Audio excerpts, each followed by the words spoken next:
Hello, ladies and gentlemen. Welcome back to Uptown Villa Park. My name is Al Stash, and we have a special guest here from the Villa Park Police Department, along with my co-host, Dennis. How are you, Dennis? Good.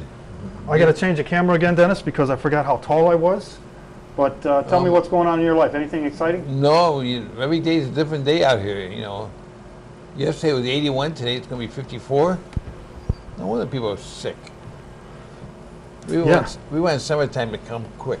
We're going back and forth. Talking about being sick, see, sometimes people have prescription drugs that they take, and if you're like me, you take your prescription, and then you start feeling better, and you say, hey, forget about it. I don't need all those pills, and they stay in the medicine cabinet.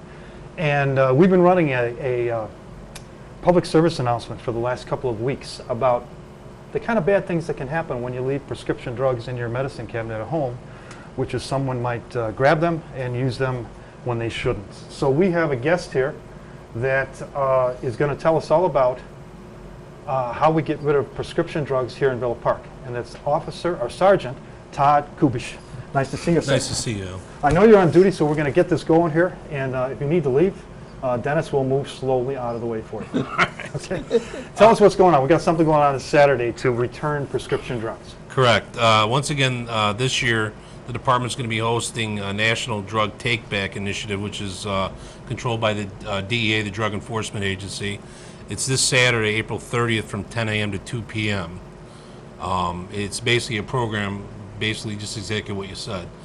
People, you know, they get prescriptions, they don't finish them, and they end up in the back of the medicine cabinet, and they just multiply and multiply and multiply. We get a lot of calls actually from people asking that question. I've got all these old prescriptions, or we moved my mom or my dad into a retirement home and they've got prescriptions or whatever the case might be.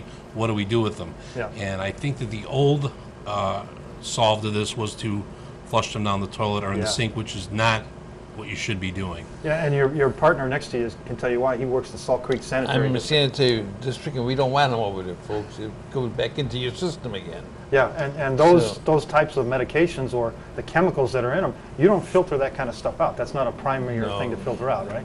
Can't get it out of the system. Yeah, yeah. Once it goes in there, it stays there. Okay. Which is obviously, like you said, bad for the water. Yeah. So what the DEA does, which they have a National Take Back Day, and what people of Villa Park can do, or they can bring in their unused prescriptions and drop them off at the police station between 10 a.m. and 2 p.m. Okay. Where's the station at? 40 South Ardmore. It's on Ardmore Avenue, just south of St. Charles Road, right across the street from the Village Hall. Okay. Basically, there's a couple guidelines that I can go through them if you want me to go Please through them. do, yes. Okay. Most people think that they have to remove the labels, which you do not. Okay, you can bring them on just as they are. Bring them in the original containers. We do not accept any type of needles. If somebody does have needles and they want to get rid of them, they can go on a local website. I believe it's for the FDA, and they will basically tell people where they can drop their needles off at. Right. So basically what it is any solid dosage of pharmaceutical products, tablets, capsules, etc., in the consumer containers, and small pint-sized containers of liquid. Okay. If it's cough medicine, I mean, that's fine. I mean, we'll take the small ones as long as they're sealed tightly so they don't drain out. Okay. Because basically what happens is that we don't actually touch the drugs. You as a patron, I guess you can call them a patron, will come in and put the drugs into the box, at which point once the box reaches its limit, I think it's 25 pounds, we will seal it. So we don't look at what you're taking, what you might have taken, you the know, label, so anything exactly. Like that. Yeah. We have no we're really, it's not really our deal. And you We don't really care what you're taking. The bottom line is to get rid of the drug so that, you know, your grandkids, your kids, whatever the case might be, friends, family, aren't coming over and taking those prescriptions. Right. And also if they're expired, they could harm you. Yeah. Okay. So also we do not take any inhalers, Okay. anything in compressed containers that's air that could blow up. We don't take that. This does not pertain to any type of illegal substances, marijuana, heroin, anything like that. It's only for I prescriptions. wouldn't even have thought of asking that question. Well, you know, you'd be Because- surprised. Somebody might come across something and one of their kids bedrooms or whatever the case is, and show up and say, hey, I want to put this in the box. Yeah. That's not for that. Now, If you you- do come across that, then call 911, have an officer come to your house and deal with that on a different level. Okay. Now, you take that stuff in, but you do not question the people bringing it. Absolutely not. We will not check the names. We will not check the dosage. We will not check the drug. Basically, you as a patron will walk in, place it into the container. Once that container reaches a certain limit, we will seal it and we'll store it in a secured environment until the drop-off date, where we drop it off to the DEA agents, and then they basically take the box and they incinerate it, I believe. They dispose of it somehow. But at no point or time will anybody open up the box and say, okay, well, Al's on this, Al's taking this, he must have that. Okay. It's not like that. Like, the program is completely anonymous, and any and all efforts are made on our part, as long with the Drug Enforcement Agency, to keep everything private. Now, you mentioned that they can come to your house and pick up drugs if you have stuff that you don't want to touch. Well, no, what I'm saying is that pertaining to illegal substances, say you just buy a house, say you just purchased a house, or you've got some issues with a family member that might be taking or using illegal narcotics, that's not something you would bring in here to drop off. That's not the intention of this program. Okay. I'm saying if you find illegal substances of some sort at your house, at that point you would call 911, have an officer come over, and they would deal with it a different way. This is simply for prescription drugs. Okay. Yeah, yeah, okay. So tell us again what the times and date is for this event. Okay, the time is from 10 a.m. until 10 a.m. to 2 p.m. And it's April 30th, so that would be this Saturday, 10 a.m. to 2 p.m.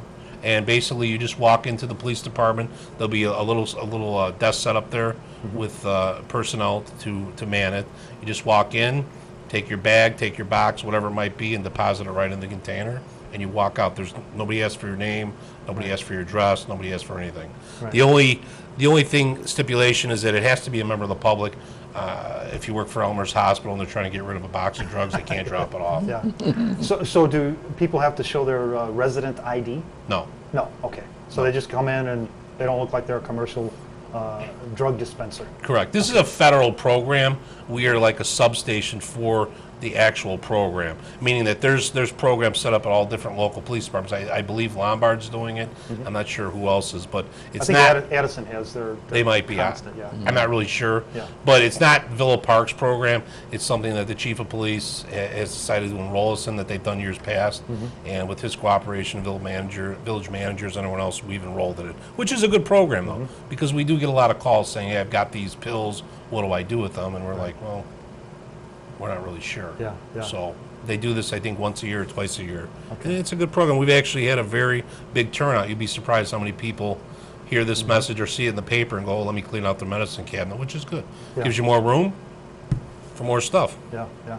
Now, I know you mentioned also, a parent or grandparent that has passed and they've got, their medicine cabinet full of drugs. That's a great way to get rid of it and not flush it down the sink or toilet.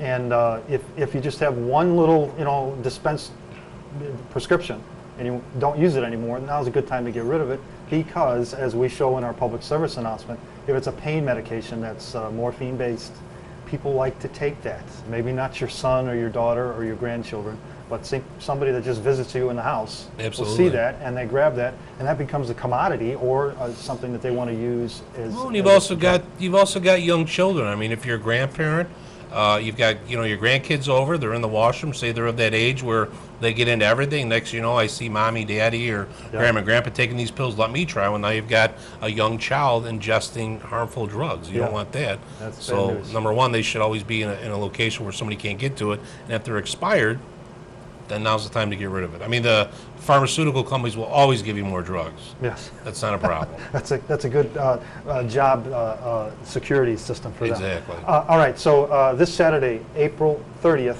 from 10 a.m. to 2 p.m. Correct. 40 South Ardmore. Parking is available right in front of the police station for those that need quick access, or across the street in the Village Hall parking lot, across from Home Avenue. Absolutely. And if anybody is confused or is unsure of where we're located, they can always call the police station at 630-834-7447, and they can get more information or directions to the facility. Excellent, sir.